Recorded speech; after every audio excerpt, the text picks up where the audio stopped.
మన ఇళ్ల ముందు కట్టే ఆ భయంకరమైన దిష్టిబొమ్మ నిజానికి ఒక రాక్షస రూపం కాదు, సాక్షాత్తు పరమశివుడి మూడో కంటి శక్తి అని మీకు తెలుసా?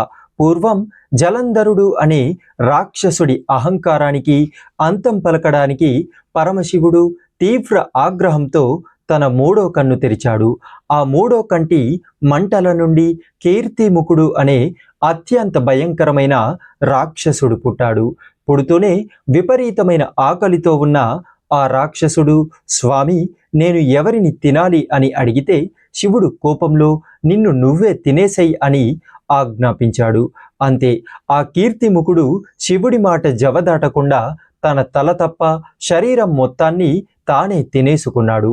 అతని భక్తికి మెచ్చిన శివుడు ఇకపై నీ ముఖం ఉన్న చోట ఎలాంటి నరదృష్టి, అసూయ, ద్వేషం పని చేయవు అని వరం ఇచ్చాడు.